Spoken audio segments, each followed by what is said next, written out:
welcome back, guys. We are doing another video. Long time no talk. Well, hasn't been that long, but videos are a little bit weird in order.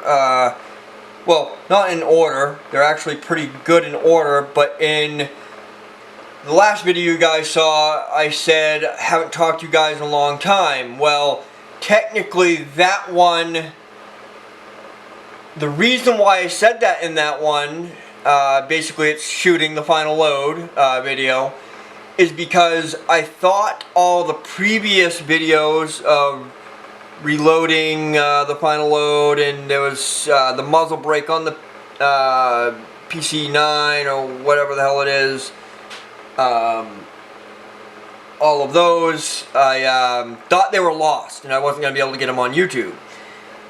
And I hadn't made a video in quite a while. So I thought that was going to be the next video, just shooting the final load. Because I thought, you know, the video of reloading the final load was gone and blah blah blah. Either way, I ended up finding them, and as you guys saw, they're up and you guys can see them, or they're on the channel, either way. So now everything's kind of back to normal. And in that one, you guys, like I told you, had a death in the family. You know, not blood, but he's the guy that was apprenticing. I'm technically not apprentice gunsmith anymore. But he was teaching me machining and gunsmithing.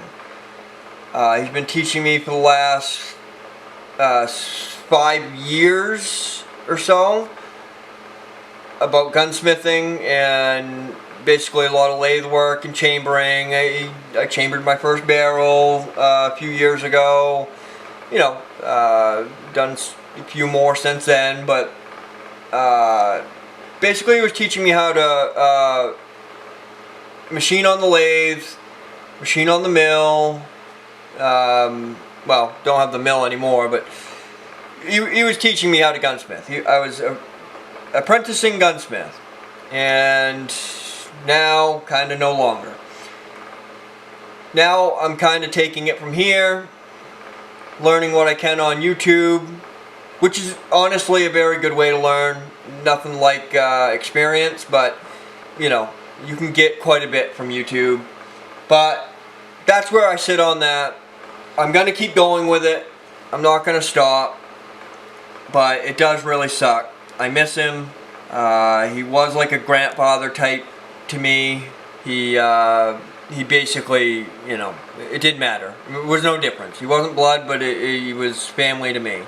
So he passed away 3 weeks ago now, or 4 weeks ago now. Probably been about a month. Well, actually, the day I made the shooting the final load video, basically it was 2 days before that. 2 or 3 days before that. So my mind's kind of fucked up right now, and just, you know, dealing with stuff. And that's kind of why I'm getting back into videoing. I was never thinking about quitting anyways, but I just took a break. And honestly, I'm getting back to everything, to get my mind off everything, and it's a good way to do that. So probably not a single part of reloading I don't like. A lot of people try and just get through certain things because, I mean, I guess brass prep is a little tedious, but honestly I love every part of reloading.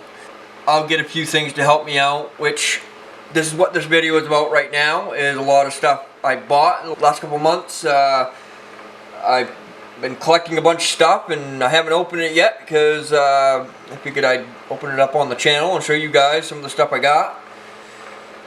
And some of it's due to reloading, some of it's just shooting, some of it's for the lathe. So I figured I'd kind of tell you guys, you know, what's going on. I don't know if you guys care to hear it or not, to be honest. If you want to hear more, let me know. If not a big deal.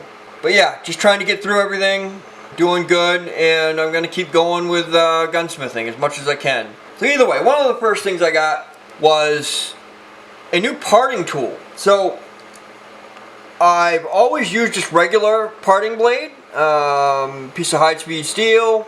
If you guys know anything about lathe and machining, you know what a parting blade looks like, just a flat piece of steel, high-speed steel. It's got a little angle on there, and you got to kind of cut a relief groove. And don't get me wrong, I can part with these, but I run into trouble every now and then with them, and I mean, not major trouble, but I struggle with a regular parting blade. Well, this old Tony, I watch a lot of this old Tony, and especially, I watched him before, even when I had a teacher, but now that's basically where I'm getting all my knowledge. Really relying on, you know, anything I need to know is YouTube. So I love watching this old Tony, Mr. Pete. There's another guy I watch too, I can't remember. I do like him. He's in a wheelchair, I think. Got some type of illness, but I do like him. Can't remember the name of his damn channel. I'll put it up in the description either way. I'll try to remember. But I love those three guys. Watch them a lot. I'll watch a little A-Bomb as well, but he's a lot, you know, into the bigger crap and CNC stuff, and nah, whatever. I do like a lot of his videos though. So either way, I saw on, actually it was on Mr. Pete first, and he showed me a new parting blade, and he said it works 10 times better than, you know, just a regular high-speed steel cutoff, you know, parting blade. So this is basically just in a T-shape. Looks, I mean, by the video he showed with this, it just worked. He went back and forth between regular just high-speed steel parting blade to this T-shape. And I don't know if it's because it's got the cobalt or if it is all about the T-shape on it, why it works just so much better. But it's just high-speed steel with cobalt or CO8. It's a 1/8 by half by 4.5. And boy, it works like a hot knife through butter, it seemed like, on his channel. I'll end up showing you guys my lathe eventually. It's nothing special, but you guys aren't gonna have, you know, see me teaching you a bunch of stuff on the lathe and stuff like that, because I don't feel like it's right for me to show you guys that, because I'm learning myself. And you know, I may put up a couple things here and there on the lathe, but you're not going to find on this channel me showing you this or showing you how to do this on the lathe, or showing, you know, I just don't feel right, and I'm not the type of person that's going to teach you guys, you know, start teaching you guys how to machine, because I'm only 5 years in on machining, and I'm not that type of guy. I'm not going to do that. So you may see a few things here and there on the lathe, just my lathe itself maybe, or something, or I may show you a couple things if I, you know, got something made apart or something. I may show the part or something, but other than that, I'm not going to show you. There's not going to be a how-to video on the lathe, because I'm learning myself, and I don't feel it's right for me to act like I know more than I do, and try and teach you guys when, you know, it's just, either way. So, another thing I got, a bunch of primers. As you guys can see, they're still expensive as shit. $11.99. So, last month or so, I've been picking up, they allow me to have one or two here and there, not here and there. Sometimes just one pack per customer, per day you go in. Sometimes they'll let me have two. Honestly, I don't grab more than that anyways. Most of the time I only grab the one, even if I can have two, because I'm actually starting to get backed up on, not backed up, but a pretty decent stockpile on primers and powder. So the way I am is I don't like to hoard everything. I like to have a nice quantity, but once I'm built up on something, I'll still buy 1 or 2 here and there every time I go in. That's what I do. Same with 9mm. I'll buy a box of 9mm and a sleeve of primers every time I go to the trading post, which is a couple times a month, maybe 3 or 4 times a month if I'm really, you know, really gung-ho on going there. But other than that, sometimes it's only 1 or 2 times a month. So the type of guy I am is I like to leave things for other people. I've been there not having primers, not having powder, not having this or that, you know, and I'm sure a lot of you guys have as well. It sucks. It sucks going to the shelf and not having a damn thing, and then getting back to your house and not having anything. I've been lucky lately, you know, shelves have been empty, and I've still been able to go home and still reload.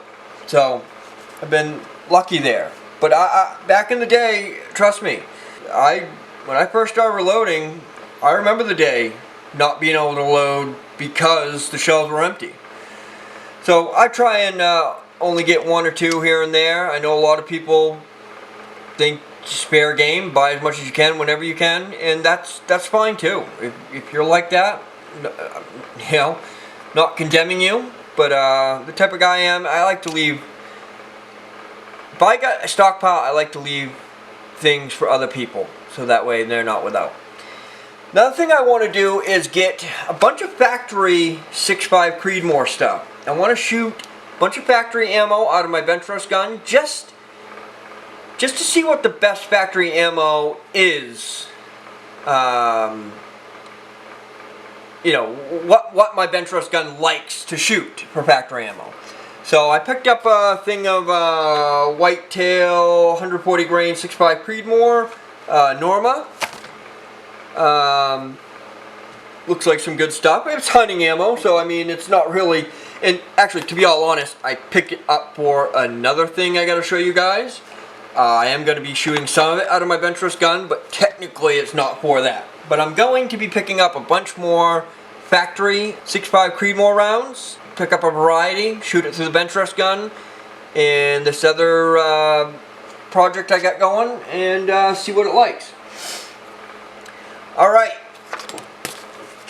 showed you the 9mm ammo. I also got some of this. It's so ridiculous. So, it's called RIP rounds from G2 Research. I don't even know if they're still in business. This was in the bargain, on the bargain rack, or bin, or whatever. So somebody sold it to the trading post, or whatever. So it was in just a bargain rack, and I picked it up. It looked badass. Can you guys see that? I don't know if you can. Yeah. So basically it's 45 ACP. I got it from my 1911. It's extreme defensive rounds, basically is what it is. Here, let me see if I can focus you guys in here. So it's got spikes on the top with a bunch of slivers cut all the way around. Each sliver is going to basically break off into something or whatever I hit and go a bunch of different directions. So just extreme defensive. Oh, and it actually has a picture of gel block shooting. So as you guys can see, all of, let's see here, all of those little white lines are different petals breaking off. And the center still holds weight because those slits don't go all the way down. There's still a massive piece of copper down here that travels the rest of the way through whatever you're hitting. Either way, thought it was funny. They look badass. They're spiky as shit, and they look like a badass freaking defensive round. And I got some in 380 as well. I don't have a 380 pistol, but my mom does, so I picked up some from her. Thought she would think that was funny. They look freaking badass as hell. So they're just called G2 Research. I don't even know if the company's still in business. I never looked it up. And they're called RIP rounds. These ones are 45 ACP. Oh, there we go. That's what it stands for. The G2 Research Radically Evasive Projectile. RIP. That's what it stands for. Radically Invasive Projectile is a personal defense round that maximizes the dissipation of energy into its target. The RIP is a solid copper projectile. Okay, so that's cool. Well, I kind of knew that. There's no lead in the center of it. So, created with the latest design and manufacturing technology, this patent pending 45 ACP will change the ballistics industry. It's truly the last round you'll ever need. Well, that's some bold statements. I'll tell you, I am going to shoot some, but... So it says right here, they open up an average of 975 feet per second, which is actually pretty decent. And they are 163 grain average projectile. 163 grain, is that normal for 45 auto? Is that heavy or light? Let me see here. So these Remington Golden, oh here, hold on, you guys are no longer focused down here. Oh, I think you guys are focused now. So yeah, these Remington Golden Sabers are 185 grain. So there you go. So they are a little lighter than normal, and I get another set of Blazer 45 auto. It's 230 grain. So yeah, okay. So that is a little light, but 163 grains. They look cool. I like them. What else do I got to show you guys? Alright, so on the reloading side, I got a few different things. I got an L.E. Wilson, let's see here, L.E. Wilson mandrel die. I've always wanted a mandrel die, so got an L.E. Wilson, let's see here, L.E. Wilson for accurate uniform hand loads. Does it say anything else on there? It does not. So it comes with some paperwork. Comes with, can you guys see all this? Yeah, I think you guys can. Alright, comes with some paperwork. I like both companies, 21st Century and L.E. Wilson. I almost went with 21st Century. Oh, that's a beautiful die. I like that. But L.E. Wilson, to me, just, I don't know, looks a little bit better than 21st Century. But both are great companies. I'd buy both. But I try and stick with L.E. Wilson. I got another one of their dies, but it's for, oh, what the hell is it for? I can't remember. But yeah, it's just a full length sizing die. So I got a mandrel die because I don't have one yet, and I need one. So this is for 6.5 Creedmoor, the mandrel in there right now. But I should be able to use it for my next project coming up as well. I'm pretty sure you can. I know it's not interchangeable for all calibers, but I'll just tell you guys. I'm getting a 6mm barrel, and I think I'm going with 6mm Creedmoor. That way I can use this die along with some other stuff as well. Because 6mm Creedmoor and 6.5 Creedmoor share the same shoulder and body. It's just 6mm Creedmoor is a little bit shorter, and the neck is obviously smaller because it's a 243 diameter projectile. I'm not going to go through the literature right now with you guys. So basically that's what it looks like. Man, it is a gorgeous die. So it's just got a mandrel. I'm going to change up my reloading a little bit for 6.5 Creedmoor. I'm going to do some testing. Trust me, if it doesn't do, my groups start sucking and getting worse, than my reloading setup right now, then I'll end up going back. But I've always heard that, you know, running your brass through a mandrel at the end gets you perfect neck tension, and it's the way to go. It's just better groups, better concentricity, better. I don't know about better groups. We'll find out. Like I said, I go by whatever the target says. It's the way I've always been. So it comes with a gorgeous die with a little window in it. Come on now. And a 1,000,000-mile long. Alright. And a mandrel. This one's for 6.5 Creedmoor, so it is, I'm pretty sure, one step down from, so 6.5 Creedmoor is 264, so I think this is 263. I don't know, I gotta look. It'll look either way. So it comes with a gorgeous die with a little window in the body, and a mandrel, and a little locking knurled knob here, and it just sets the depth of the mandrel on the inside.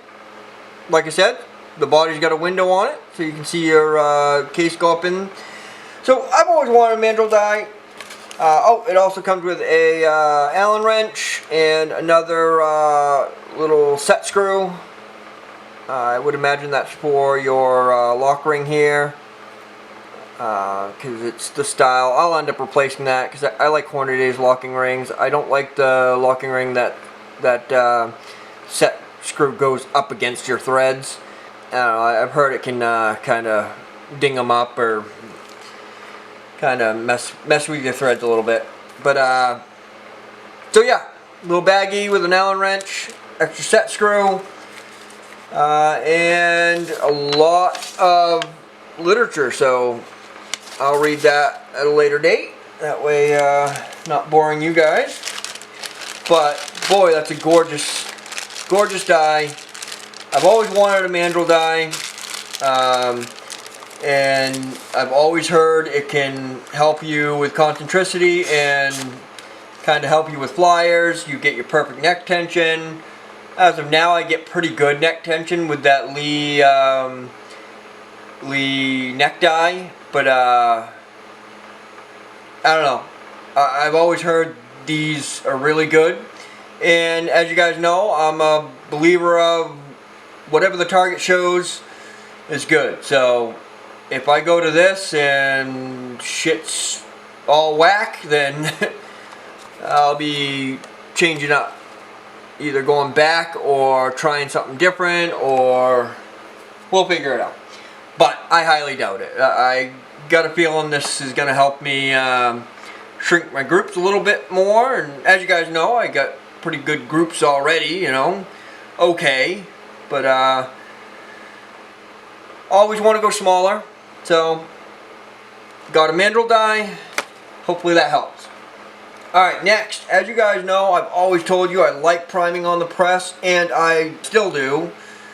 And I obviously still will a lot of the times. But I've also told you guys I can't really tell you if I love any other way because I've never tried any other way. And I told you I would like to try it other ways. Well, Johnny's Reloading Bench uses this and he loves it. A lot of other people use this. It is the RCBS. That's the other reason why I got this, because it's a universal hand priming tool. Meaning you don't need a bunch of shell holders. You don't need, it fits anything from, do they give you your sizes? Accepts cases anywhere from 32 ACP all the way up to 4570 government. It's got the removable primer tray, threaded small and large primer seat plugs, primer safety gate, ergonomic grip, universal case holder. Yeah, so I like this because I didn't have to buy a bunch of every other company that sells a priming tool Plus I like RCBS as well. But every other company, they sell a priming tool, but you got to buy a bunch of different shell holders to go in the priming tool. And they're different than your shell holders for your press. So you just got a ton of shell holders by the end of it. A ton for your press, a ton for your priming tool, a ton for your trimming tool, you know, a bunch of other stuff. Either way, comes with a little manual. This is just a quick overview of everything I got. I'll probably end up showing you guys in depth of all these things individually. Just when I start using them, I'll show you guys an in-depth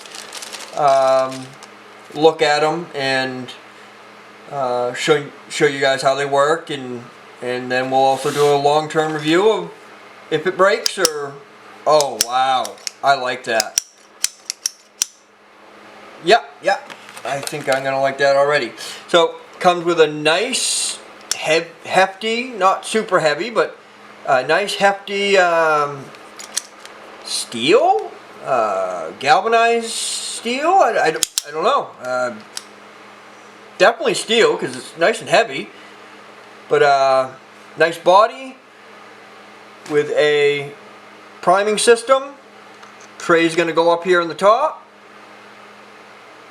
and I'll read the directions later and show you guys how it exactly works as I use it. But like I said, right now this is just an overview of everything I got the last couple months here. So it comes with a small primer tray, or small primer, small large primer cup. That way you can do both. Prime both small and large cases. Love the little tray. Looks like it has 3 positions, one for lock, one for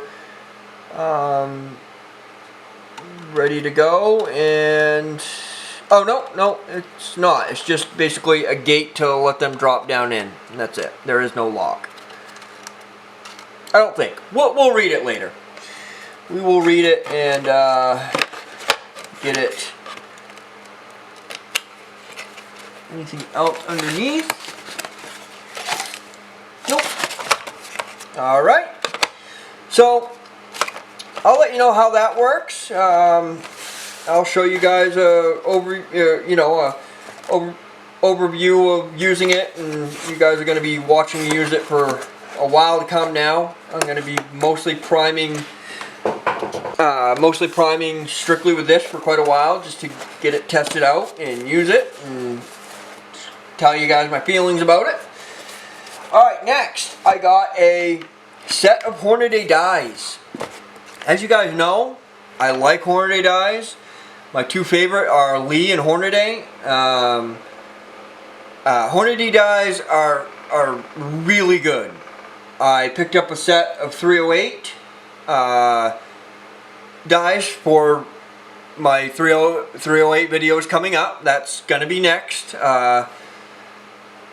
A lot of 308 and reloading. But the reason why I like Hornady dies and Lee, for one, they're very decent on price, but for 2, Hornady dies, you can get a nice micrometer top. Well, picked up an extra one. I got one for my 308 dies, but I picked up a second one. You can get a full micrometer seating die for like around 60 bucks, and that comes with a full-length sizer and seater.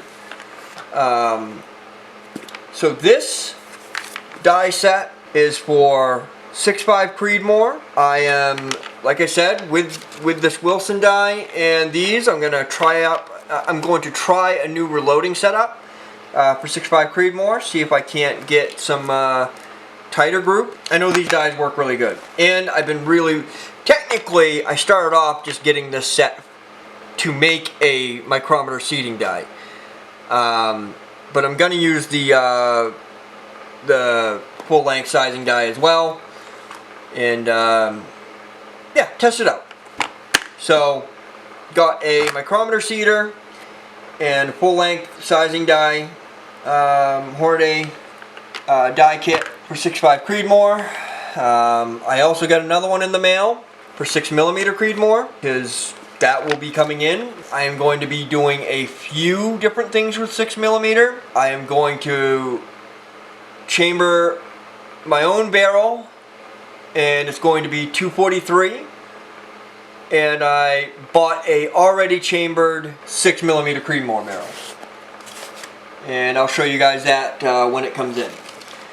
Next thing I bought, which I am extremely happy about, because I heard they work great, and as of right now, I don't have a really good way, accurate way, of trimming my cases to, you know, the length I want.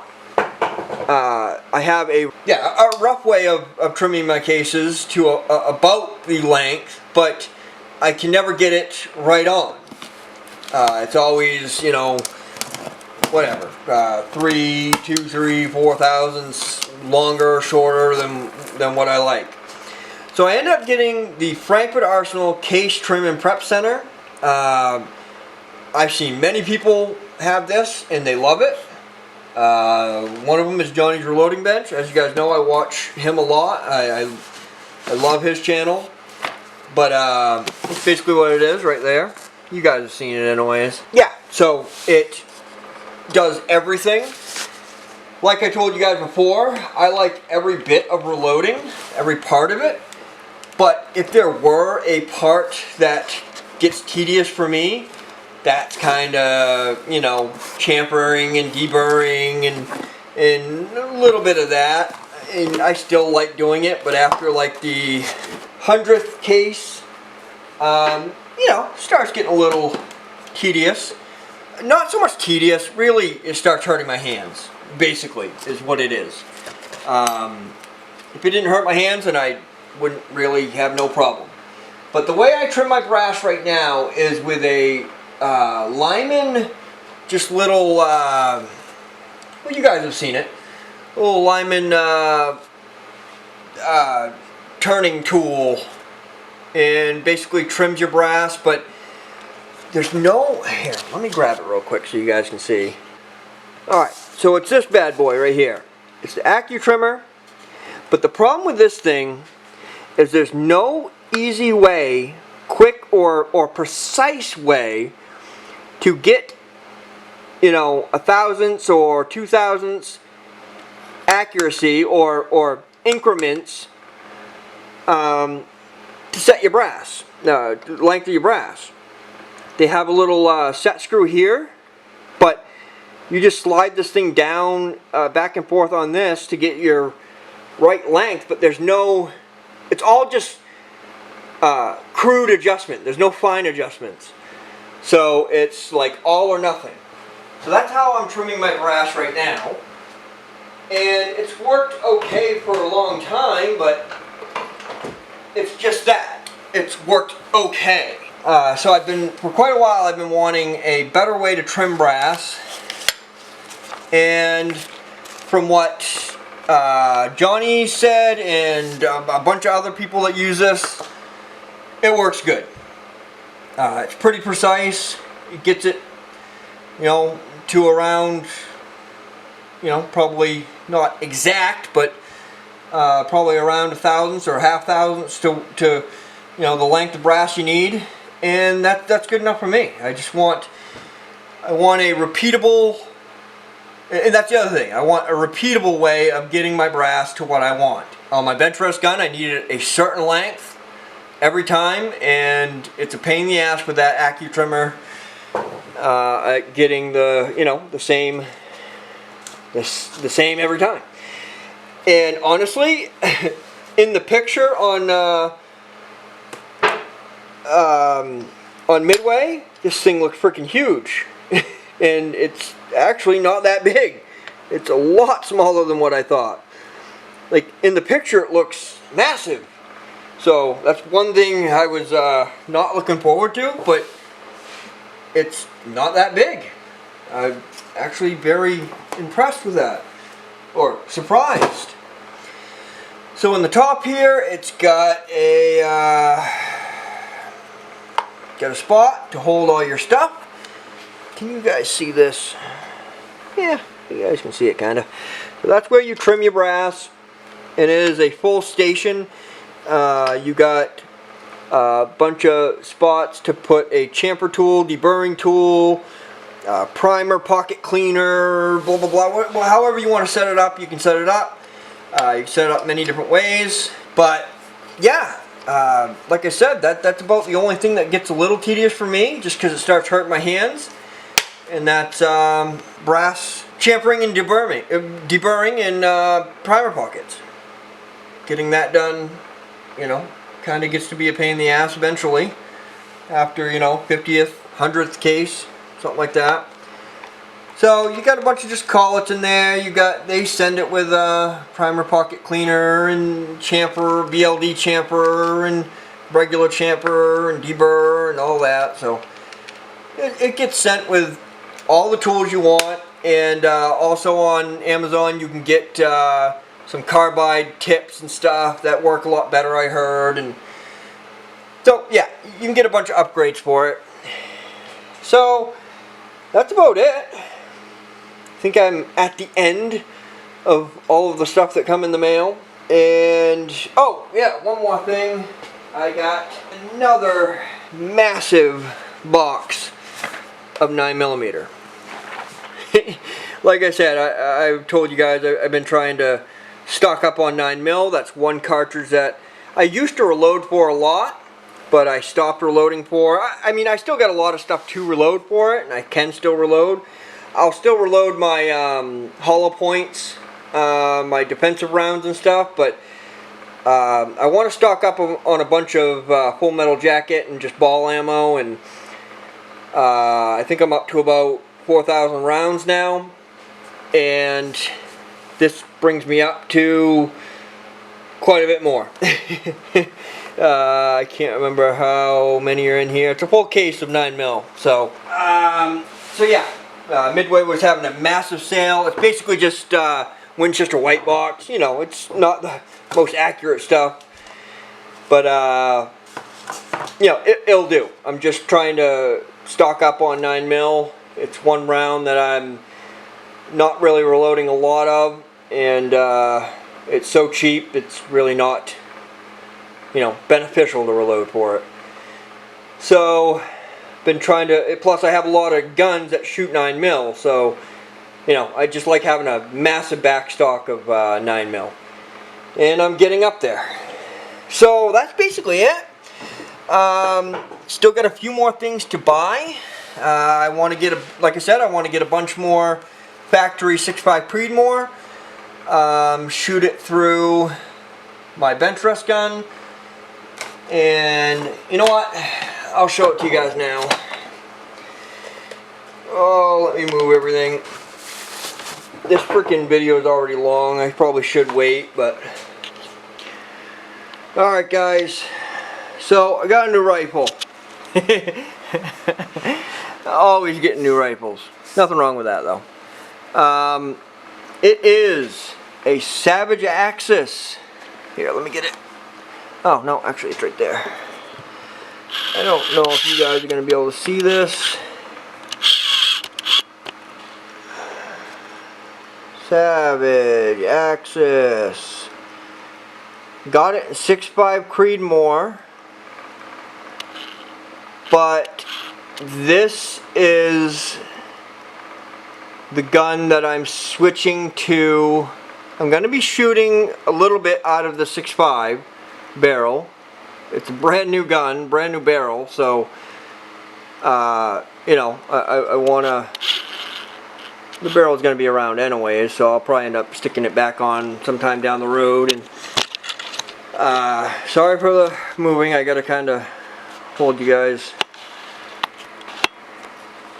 But this is the gun that I'm going to put the 6 Creedmoor barrel on. I'll show you the barrel when it comes in. But yes, I'm going to change it to 6 Creedmoor. Oh, let's get the other side. It actually came with a bipod. and it actually came with a scope, but I took the scope off and put it on my other 308 rifle because 308's coming next. Can you guys see that? There we go. Savage Axis. Smooth, extremely smooth action. I don't know if you guys are familiar with the... I know you guys have heard of the Axis, but this is the regular Axis. It's not the Axis 2. Comes in a fancy camo. It came in a fancy camo. And yeah, it's got a bull barrel. It is a thick factory bull barrel. I'm actually very surprised, but I don't know if you guys can really see that, but it is a very heavy profile. Definitely not sporter. I mean, it is a very thick barrel. So yeah, it came in 6.5 Creedmoor. I'm gonna be shooting a little bit out of it, out of this barrel, but I'm gonna end up putting this barrel up on the shelf. See, I debated whether to turn my new Remington 700 that I showed you guys with that gorgeous wood stock, into getting a new barrel for that, or turning this into the 6 Creedmoor. Well, I already have a 6.5 Creedmoor, so I technically don't need two, but I can always spin the 6.5 Creedmoor barrel back on this anytime, so it's not like I'm losing the barrel or anything. I'm not swapping it, or I'll always have that barrel, so I figured that'd be the best bet. Plus, Savage is extremely accurate. Don't get me wrong, Remington 700 is, you know, they're very accurate as well. Plus, you guys saw that action, and it's Teflon coat, or not Teflon, nitride coat. It is a extremely smooth action. I would actually say it's probably just as smooth as this one. Maybe even a little, I don't know. It's just as smooth. So yeah, either way, I had to decide which gun I wanted to turn into the 6 Creedmoor, and ended up being this one. I've already had a ton of 6.5 Creedmoor on the channel. There'll still be a bunch more 6.5 Creedmoor on the channel. Don't worry, you know, I mean, don't think I'm just getting done with 6.5 Creedmoor, but I'm moving to 308 next. There'll be a bunch of 308 reloading, and then once the 6 Creedmoor project gets up and running, we'll be switching to that. And there'll be some 223, you know, in the mix. I still got to finish that 40 grain Barmageddon loads. Load up some more of that. Do some seating depth tests on that. That video got the most views, so seems like you guys like that that Howa 223 40 grain Barmageddon bullets. So I'll be, you know, doing that in the mix as well. But 308 is next. I'll be doing a lot of that. We'll be pumping out a bunch of 308 videos, reloading. I gotta accuracy test my AR-10 and accuracy test my Remington 700. Only problem with that wood-stocked Remington 700 that I just got, that brand new gun, is it's a sporter barrel. It's a pencil thin barrel. So we'll see, but that's going to heat up quick, and I'm sure it's going to throw shots left and right. But we'll find out. We'll find out. Some sporter barrels can hold their own and don't do too bad even after they heat up. But my experience, and I'm sure you guys have seen it a lot too, once you get to your third to fourth shot, it usually kicks out the side of the target, or not out the side, but you know, it kicks out off the side of the, you know, your bullseye, and you get a good group going with that, you know, 3-round group, and then your fourth or fifth, usually your fourth, ends up kicking out the side. So either way, we'll find out. With the Remington, if it is doing that, kicking out a bullet, getting some pliers with that because of the heat, then I'll probably just stick to 3-round groups all the way through load development for that gun, even on final, you know, final testing and final loads. But that's it, guys. Got another couple things to show you later on. this video is already long enough, so I will cut this one as is. I appreciate everything you guys do, so I will see you guys in the next one.